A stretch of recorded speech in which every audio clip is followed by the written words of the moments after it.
Tânia Calça. Minha mãe era paralítica. Eu morri de sentimento de culpa por pensar que eu tinha feito isso quando nasci. Mas disseram que eu já tinha nascido. Eu escondi de mim a dor de ver minha mãe assim. Puto, é uma coisa, porque eu não escrevo como catarse para desabafar, não. Eu nunca desabafei no livro. Aí pergunto amigos. Eu quero a coisa em si. Olha, eu tenho amigos. Amizades. Mas escrever é um ato solitário. Primeiro foi o Coração Selvagem, foi em 1944. Depois veio o Lustre em 46, que já estava até escrito, né? Foi publicado em 46. É. Depois veio a Cidade Sitiada, já em 1949. Sitiada. Você poderia fazer uma É mais declaração? difícil de escrever. Cidade Sitiada? É, porque exige uma exegese que eu não sou capaz de fazer. Em que sentido? É um livro.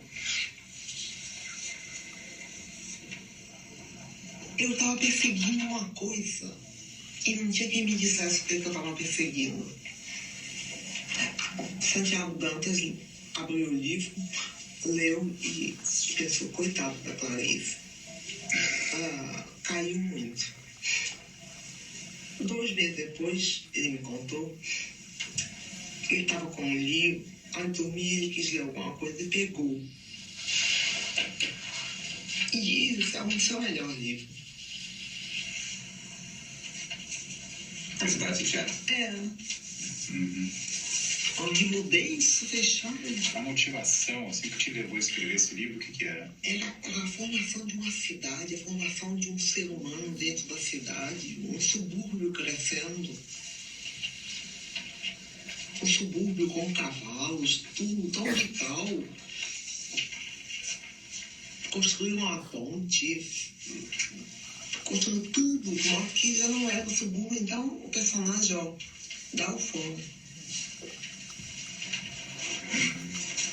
Para esse processo de criação, é que você diz que ele, nesse caso, por exemplo, você não partiu de uma ideia determinada, você foi juntando texto também? Tudo, meio cegamente.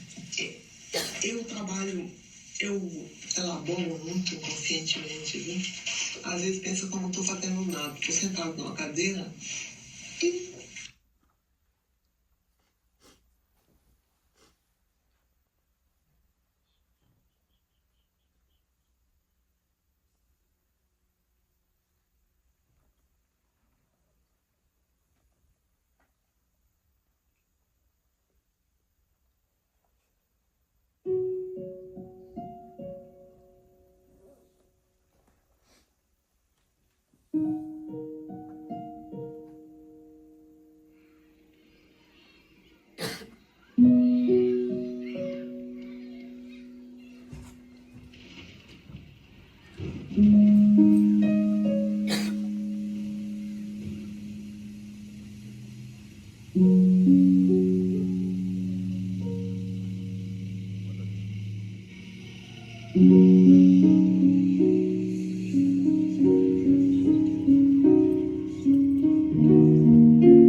Era uma velha sequinha que, doce e obstinada, não parecia compreender que estava só no mundo.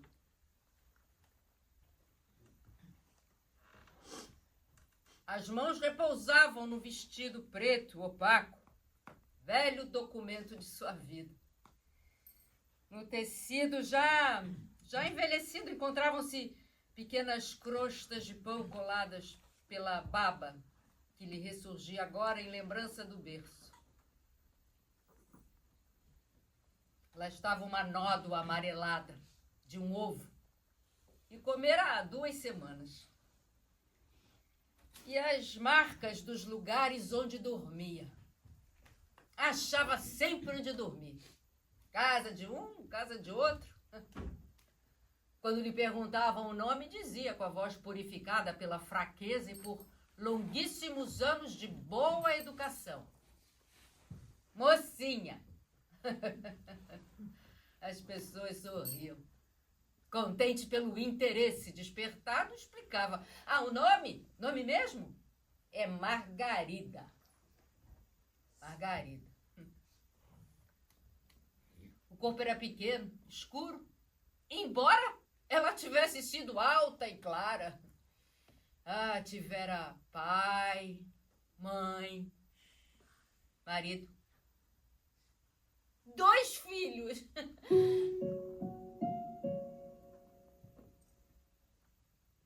Todos aos poucos haviam morrido. Só ela restara. Os olhos sujos, expectantes, quase cobertos por um tênue veludo branco. Quando lhe davam alguma esmola, davam-lhe pouca, pois ela era pequena, realmente não precisava comer muito. Quando lhe davam cama para dormir, davam-na estreita e dura, porque Margarida fora aos poucos perdendo volume. Mas ela também não agradecia muito, não. Sorria e balançava a cabeça.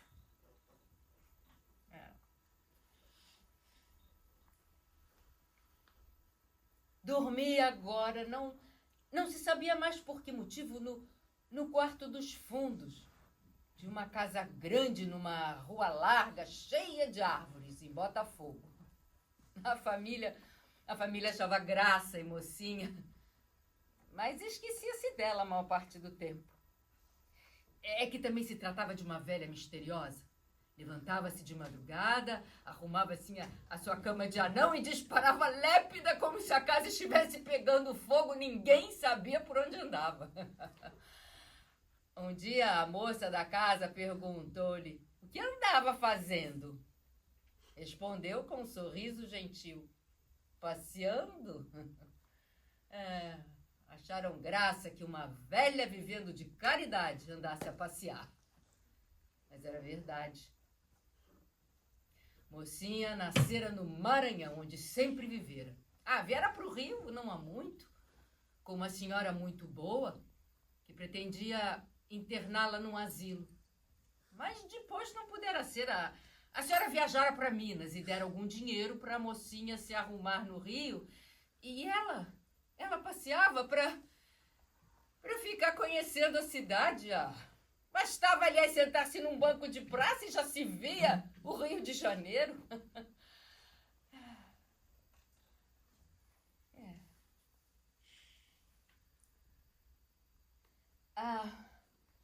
A sua vida transcorria assim, sem atropelos, quando a família da casa de Botafogo um dia surpreendeu-se de tê-la ali há tanto tempo e achou que assim também era demais. De algum modo tinham razão. Todos lá eram muito ocupados. De vez em quando surgiam casamentos e festas de noivados e visitas que, quando passavam atarefados pela velha, ficavam surpreendidos, como se tivessem sido assim interrompidos, sabe, abordados com uma pancadinha no ombro. E olha, sobretudo a moça da casa, sentia um mal-estar irritado. A velha enervava sem motivo. Sobretudo o sorriso permanente, embora a moça compreendesse se tratasse de um ricto inofensivo. Talvez por falta de tempo ninguém falou no assunto, mas Logo que alguém cogitou de mandá-la morar em Petrópolis, na casa da cunhada alemã, houve uma adesão mais animada do que uma velha poderia provocar. E quando o filho da casa foi com a namorada e as duas irmãs passaram o fim de semana em Petrópolis, levou Mocinha. Por que Mocinha não dormiu a noite anterior? A excitação do passeio prometido e a mudança de vida, de repente aclaravam-lhe algumas ideias. Lembrou-se de coisas que dias antes juraria nunca terem existido. A começar pelo filho atropelado, morto debaixo de um bonde, no Maranhão. Se ele tivesse vivido no tráfego do Rio de Janeiro, aí mesmo é que morria atropelado. Lembrou-se dos cabelos do filho, das roupas dele. Lembrou-se da xícara que Maria Rosa quebrara e de como ela gritara com Maria Rosa. Mas se soubesse que a filha morreria de parto, é claro que não precisaria gritar, mas que cama dura! Disse bem alto no meio da noite. É que se sensibilizara toda. Partes do corpo de que não tinha consciência há longo tempo reclamavam agora a sua atenção. Aí deitou-se de novo, coçando-se toda ardente, e passou o resto da noite nesse jogo de ver por um instante e depois não consegui ver mais. De madrugada, adormeceu.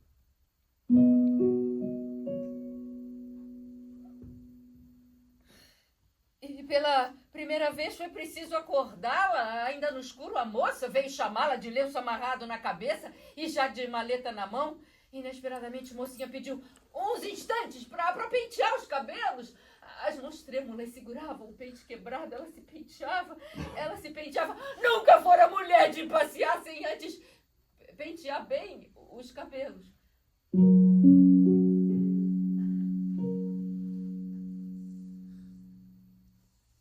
Quando enfim se aproximou do automóvel, o rapaz e as moças se surpreenderam com seu ar alegre, com os passos rápidos. Tem mais saúde do que eu, brincou o rapaz. A moça da casa ocorreu. E eu, que até tinha pena dela. Mocinha sentou-se junto da janela do carro, um pouco apertada pelas duas irmãs acomodadas no mesmo banco. Nada dizia. Sorria. Mas quando o automóvel deu a primeira arrancada, jogando-a para trás, sentiu dor no peito. Não era só por alegria, era um dilaceramento.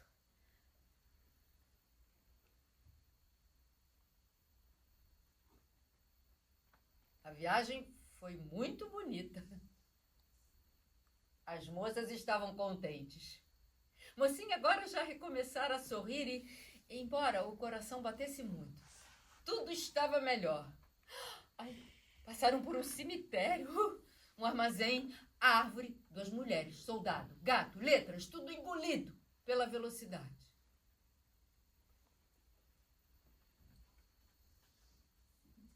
Quando Mocinha acordou, não sabia mais onde estava. A estrada já havia amanhecido totalmente, era estreita, perigosa. A boca da velha ardia, os pés e as mãos distanciavam-se gelados do resto do corpo.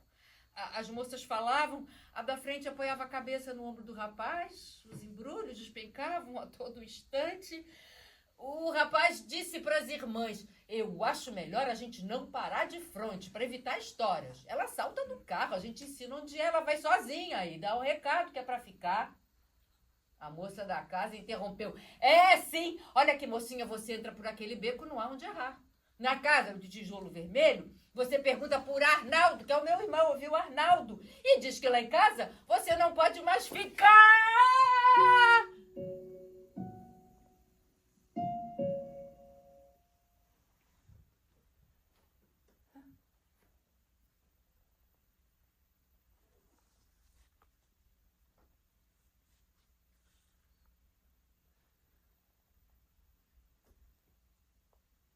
Mocinha desceu do automóvel e durante algum tempo ainda ficou de pé, mas pairando entontecida sobre rodas.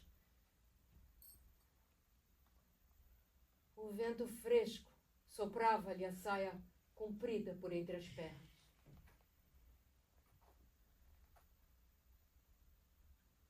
Lembrou-se de novo de Maria Rosa, de Rafael, do marido. Não sentia a menor saudade, mas lembrava-se. Lembrava-se.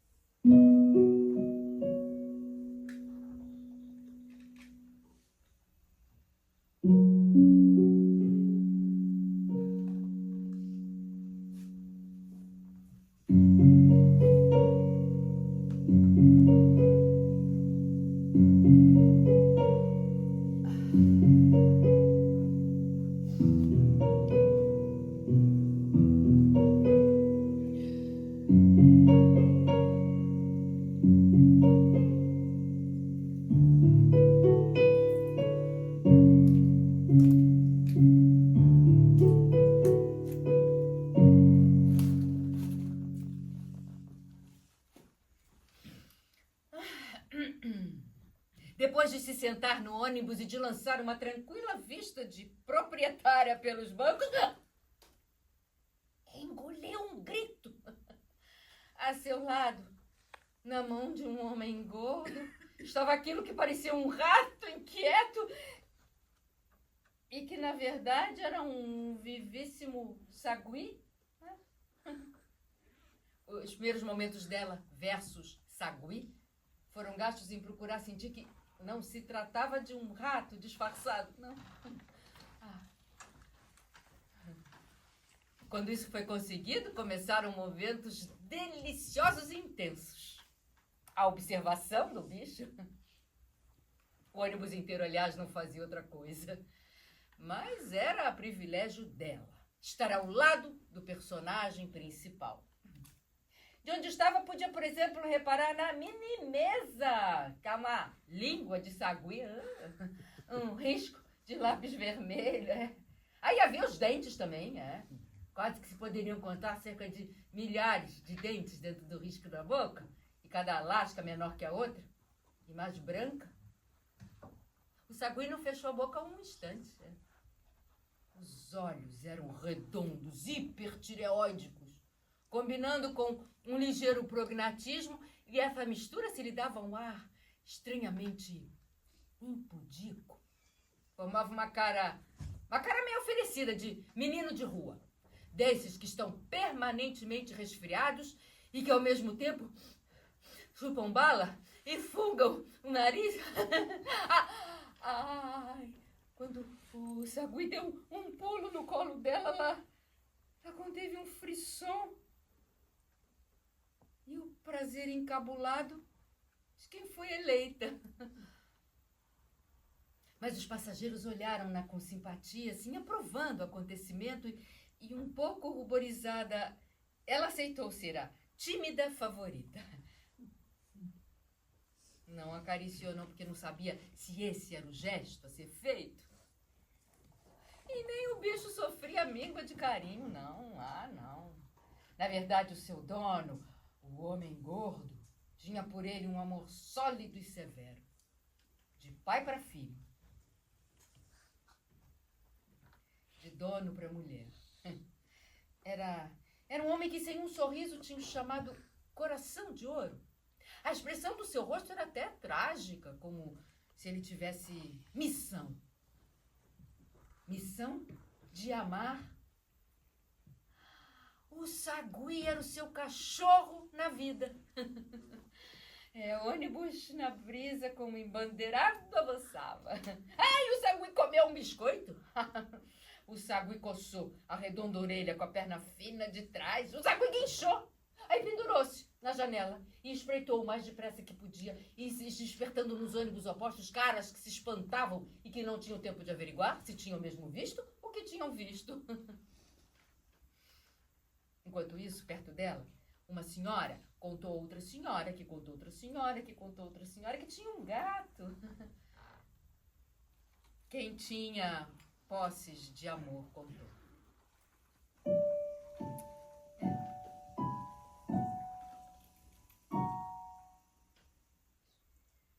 Foi nesse ambiente de família feliz que um caminhão quis passar à frente do ônibus.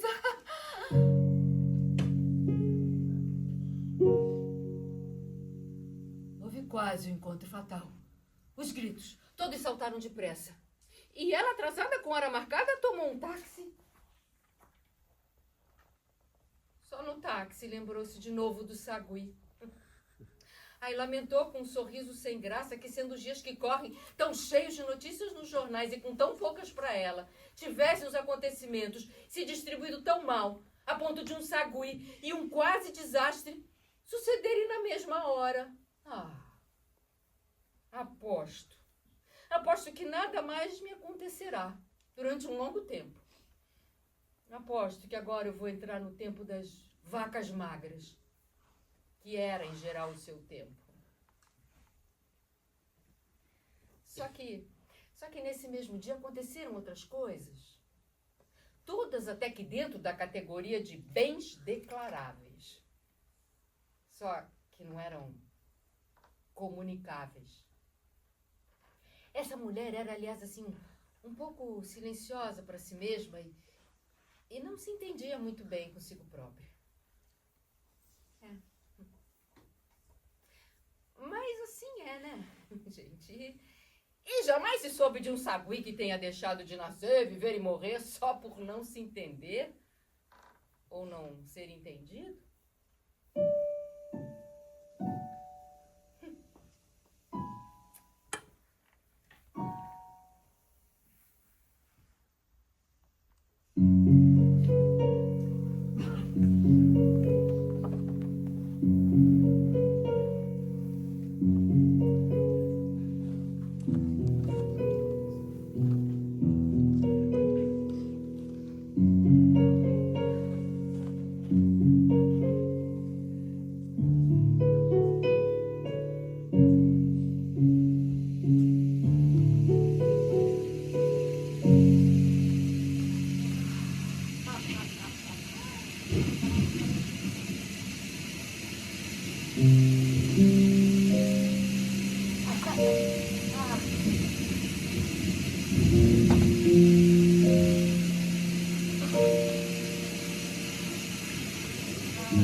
Começou a ficar escuro e ela teve medo.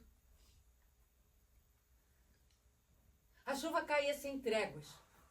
As calçadas brilhavam úmidas à luz das lâmpadas.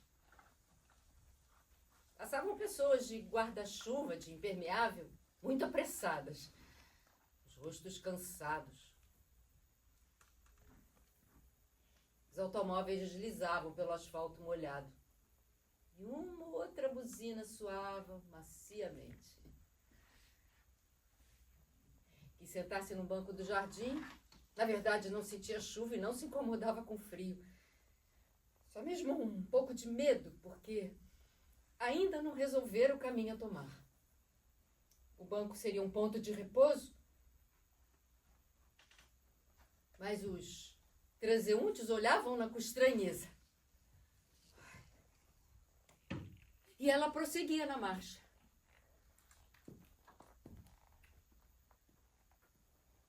Mas o que é que vai acontecer agora? Se ficasse andando, não era solução. Voltar para casa. A não receava que uma força empurrasse para o ponto de partida. Tonta como estava, fechou os olhos. Você não voltará! Não.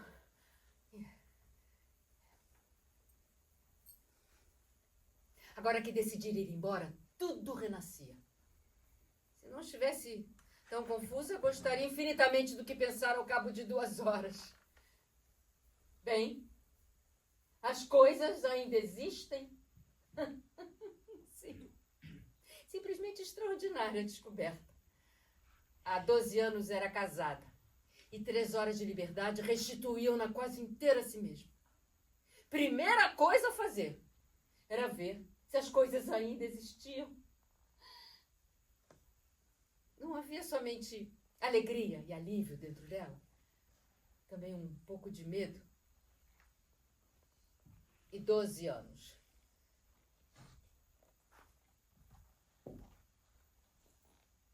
Atravessou o passeio e encostou-se à murada para olhar o mar. A chuva continuava. Ela tomara o ônibus na Tijuca, saltara na Glória, olha, já andara para além do Morro da Viúva. O mar revolvia-se forte quando as ondas quebravam junto às pedras. A espuma salgada salpicava-a toda. Ficou um momento pensando se aquele trecho seria fundo, porque tornava-se impossível adivinhar. As águas escuras, sombrias, tanto poderiam estar a centímetros da areia, quanto esconder o infinito. Resolveu tentar de novo aquela brincadeira, agora que estava livre. Bastava olhar demoradamente para dentro d'água e imaginar que aquele mundo não tinha fim. Era como se estivesse se afogando e nunca encontrasse o fundo do mar com os pés. Ai, uma angústia pesada. Mas por que a procurava, então? A história de não encontrar o fundo do mar, olha, era antiga. Vinha desde pequena. No capítulo da força da gravidade na escola primária, inventaram um homem com uma doença engraçada. Com ele, a força da gravidade não pegava. Então ele caía para fora da terra e ficava assim, ó, caindo sempre. Porque ela não sabia lhe dar um destino. Caía onde? Depois resolvia, continuava caindo, se acostumava, chegava a comer caindo, dormir caindo, viver caindo, até morrer. E continuaria caindo. Mas nesse momento a recordação do homem não angustiava, não, muito pelo contrário. Trazia ali um sabor de liberdade. Há 12 anos num sentido. Porque o seu marido tinha uma propriedade singular. Bastava a sua presença para que os menores movimentos de seu pensamento ficassem tolhidos. A princípio, isso lhe trouxera uma certa tranquilidade, pois costumava cansar-se pensando em coisas inúteis, apesar de divertidas. Agora a chuva parou. Só está frio e muito bom. Não voltarei para casa. Não. Sim, isso é infinitamente consolador. Ele ficará surpreso?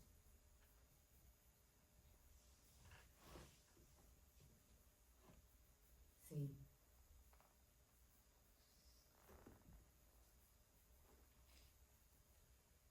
Doze anos pesam como quilos de chumbo. E os dias se derretem, fundem-se, formam um só bloco. uma grande âncora. E a pessoa está perdida. Seu olhar adquire um jeito de poço fundo. Água escura, silenciosa. Seus gestos tornam-se brancos. E ela só tem um medo na vida. Que alguma coisa venha transformá-la.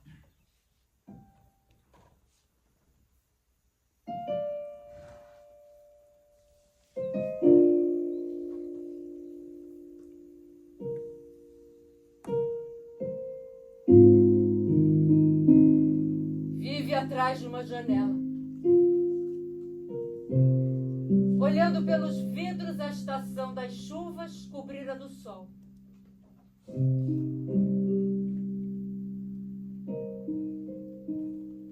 Depois tornar o verão.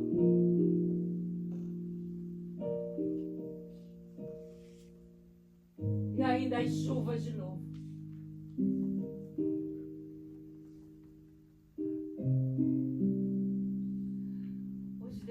Os desejos são fantasmas que se diluem. Mal se acende a lâmpada do bom senso.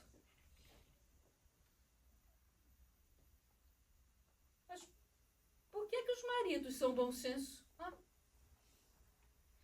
O seu é verdadeiramente bom, sólido, nunca erra. Das pessoas que só usam uma marca de lápis e dizem de cor o que está escrito na sola dos sapatos. Você pode perguntar-lhe sem receio. Meu bem, qual é o horário dos trens? Meu bem, qual é o jornal de maior circulação? E ainda, meu amor, em que região do globo os macacos se reproduzem com maior rapidez? Ela ri. Os macacos... Agora pode rir. Eu comia caindo, dormia caindo, vivia caindo. Eu vou procurar um lugar onde pôr os pés. Achou tão engraçado esse pensamento que se inclinou sobre o muro e pôs-se a rir. Meu macaco.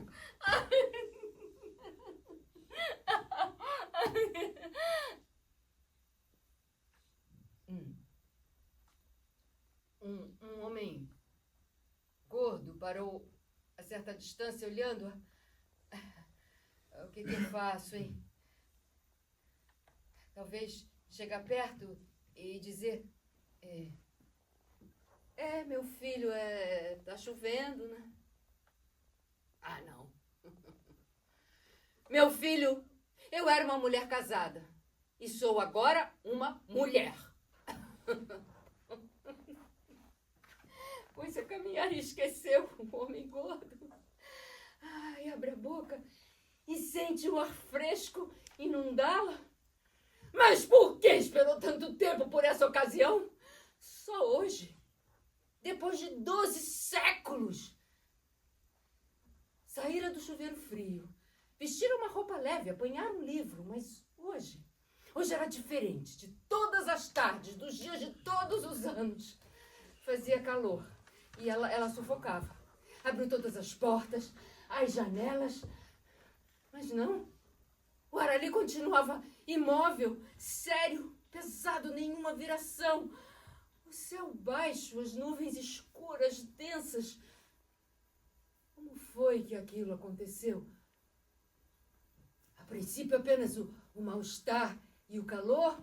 De repente, qualquer coisa dentro dela começou a crescer, então, em movimentos pesados, minuciosos. Puxou a roupa do corpo, estraçalhou-a, rasgou em longas tiras, o ar fechava-se em torno dela, apertava. Então, quase ao mesmo tempo, um forte estrondo abalou a casa e caíam grossos pingos d'água, mornos, espaçados. Ficou imóvel no meio do quarto, ofegante.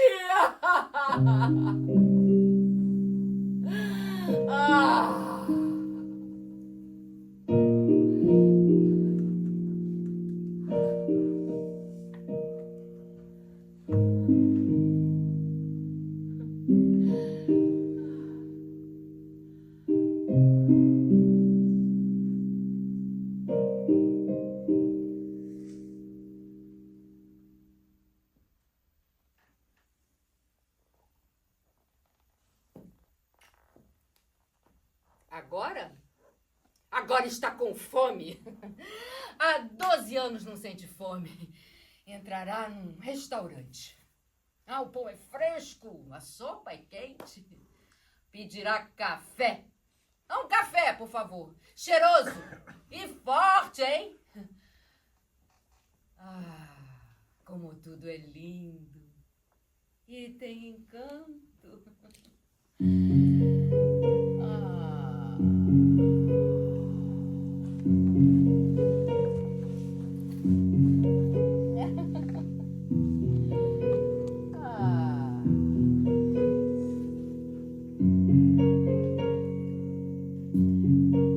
Quarto do hotel, o quarto do hotel tem um ar estrangeiro.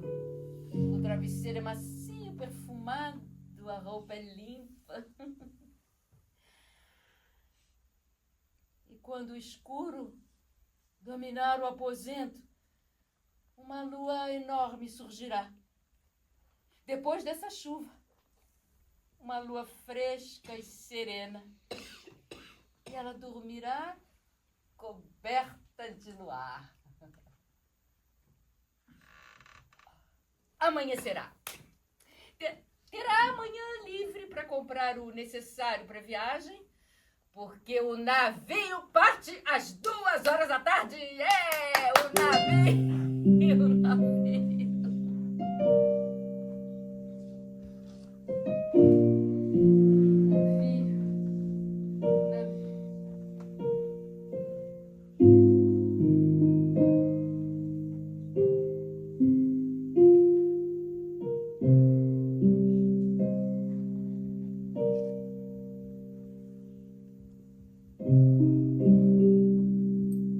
Tudo isso é mentira.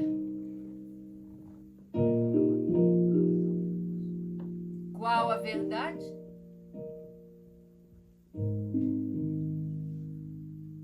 Doze anos pesam como quilos de chumbo. E os dias se fecham em torno do corpo da gente e apertam cada vez mais.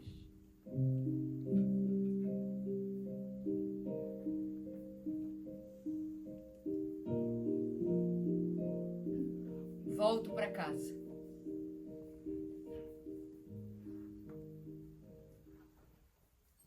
Entra em casa. É tarde e seu marido está lendo na cama. Diz-lhe que Rosinha esteve doente. Não recebeu seu recado, avisando que só voltaria de noite? Não, diz ele. Toma um copo de leite quente, porque não tem fome.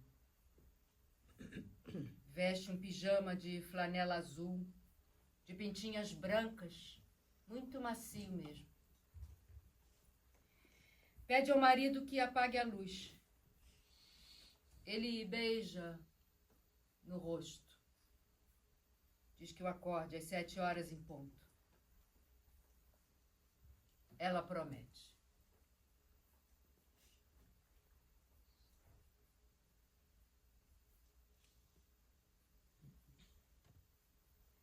Dentre as nuvens, sobe uma luz grande e pura. Fica de olhos abertos durante algum tempo. Depois enxuga as lágrimas com o lençol. Fecha os olhos e ajeita-se na cama. Sente o luar cobri-la vagarosamente.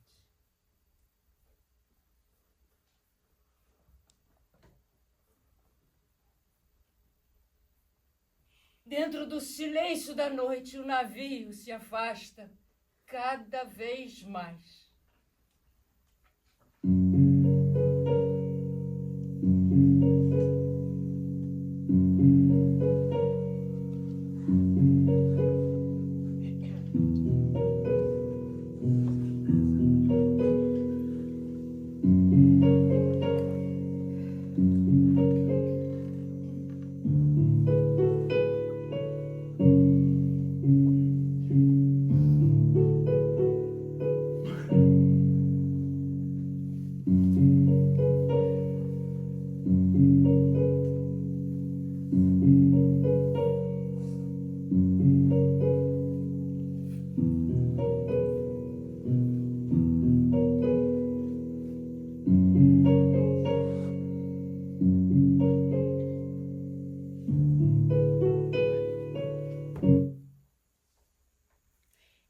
uma galinha de domingo. Ainda viva porque não passava de 9 horas da manhã. Ah, parecia calma. Desde sábado encolhera-se num canto da cozinha, não olhava para ninguém, ninguém olhava para ela. Mesmo quando a escolheram apalpando a sua intimidade com indiferença, não souberam dizer se era gorda ou magra. Nunca se adivinharia nela um anseio. Pois foi uma surpresa quando a viram abrir as asas, encurtou, inchar o peito e em 2 ou 3 lances alcançar a murada do terraço. Um instante, ainda vacilou. O tempo da cozinheira dar um grito! E em breve estava no terraço do vizinho, de onde, em outro voo desajeitado, alcançou o telhado e lá ficou em adorno deslocado, hesitando, ora num, ora no outro pé. A família foi chamada com urgência e, consternada, viu o almoço junto de uma chaminé. O dono da casa, lembrando-se da dupla necessidade de fazer esporadicamente algum esporte e de almoçar, vestiu radiante um calção de banho e resolveu seguir o itinerário da galinha. Em pulos cautelosos, alcançou o telhado onde esta hesitante e trêmula escolhia com urgência outro rumo. A perseguição tornou-se mais intensa e de telhado a telhado foi percorrido mais de um quarteirão da rua. Pouco afeita a uma luta mais selvagem pela vida, a galinha tinha de decidir por si mesma os caminhos a tomar, sem nenhum auxílio de sua raça. O rapaz, porém, era um caçador adormecido, e por mais ínfima que fosse a presa, o grito de conquista havia soado. Sozinha no mundo, sem pai nem mãe, ela corria, arfava, muda, concentrada. Às vezes, pairava assim, ofegante, no beiral do telhado. E enquanto o rapaz galgava outros com dificuldade, ela tinha tempo de se refazer por um momento.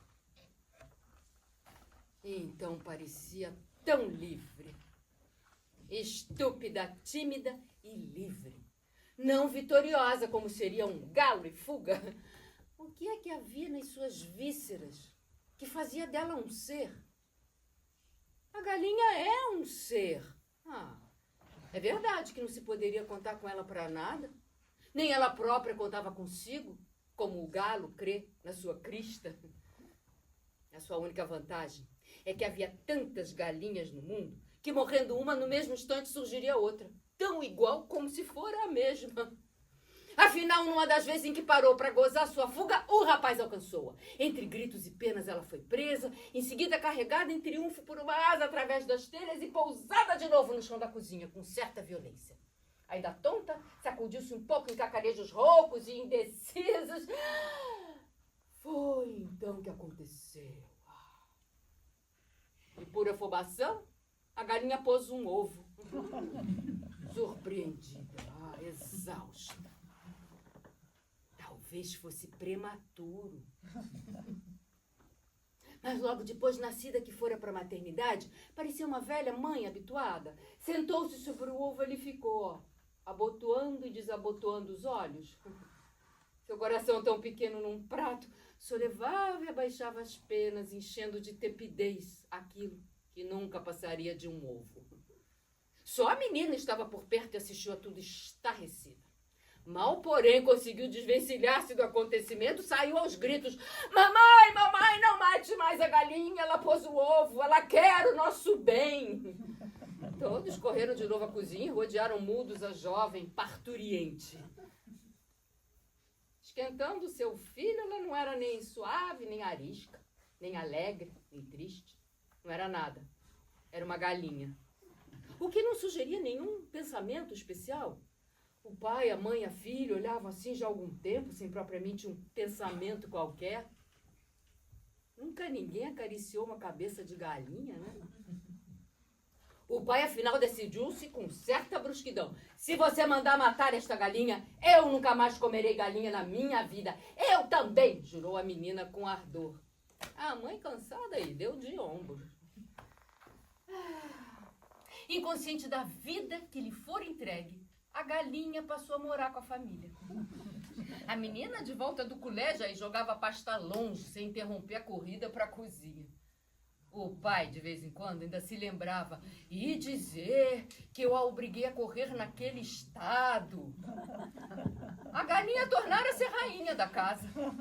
Todos, Menos ela o sabia. Continuou entre a cozinha e o terraço dos fundos, se utilizando das suas duas capacidades, a de apatia e a do sobressalto.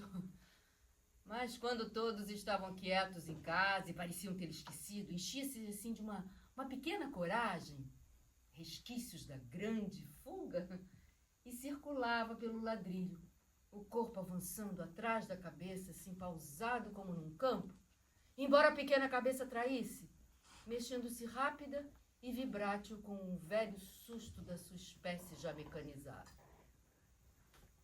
Uma vez ou outra, sempre mais raramente, lembrava de novo a galinha que se recortara contra o ar à beira do telhado, prestes a anunciar.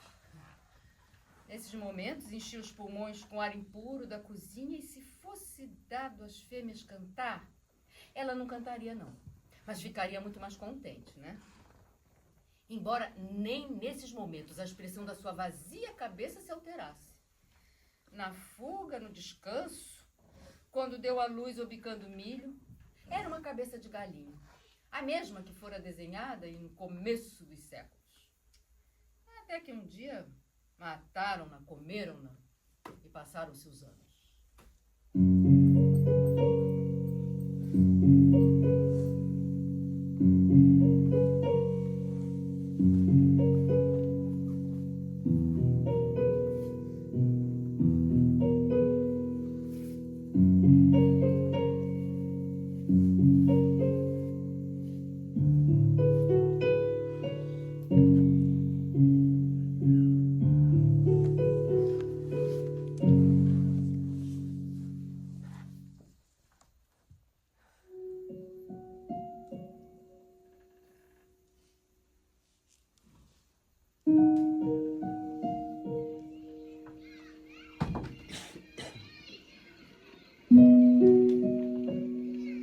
Maria Rosa!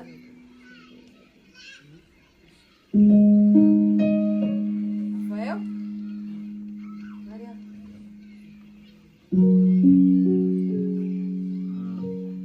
Mocinha lembrava-se...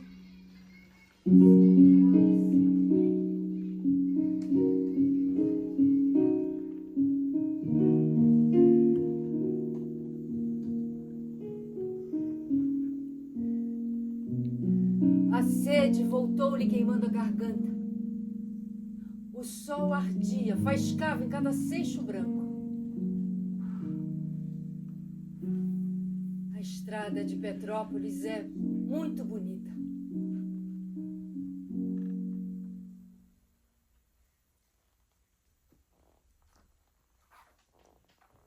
No chafariz de pedra negra e molhada, mocinha viu uma preta descalça enchendo uma lata de água. Mocinha ficou parada, espreitando. Viu a preta reunir as mãos em concha e beber. Quando a estrada ficou de novo vazia, a mocinha adiantou-se, sorrateira, como se saísse de um esconderijo, e aproximou-se do chafariz. Os fios de água escorreram geladíssimos por dentro das mangas até os cotovelos. Pequenas gotas brilharam suspensas nos cabelos. Saciada, espantada, continuou a passear com os olhos mais atentos em atenção às voltas violentas que a água pesada dava no estômago, acordando pequenos reflexos pelo resto do corpo como luzes. A estrada subia muito.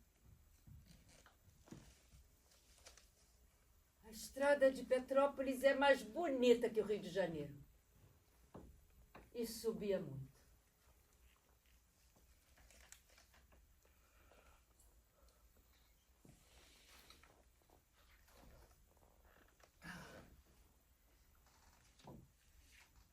Mocinha sentou-se numa pedra que havia junto de uma árvore para poder apreciar. O céu estava altíssimo, sem nenhuma nuvem. E tinha muito passarinho que voava aí do abismo para a estrada.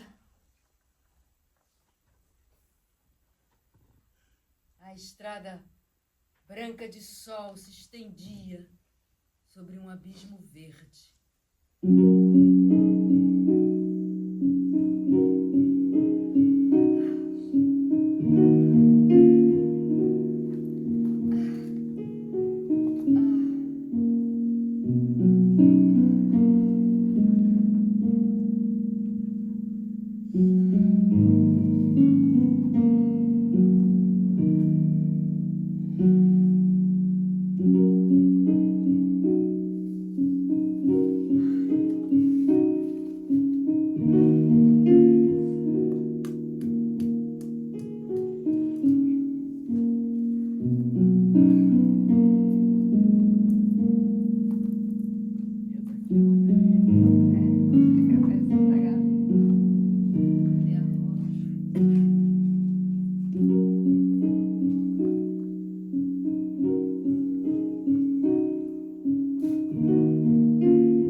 Então, como estava cansada, mocinha encostou a cabeça na árvore e morreu.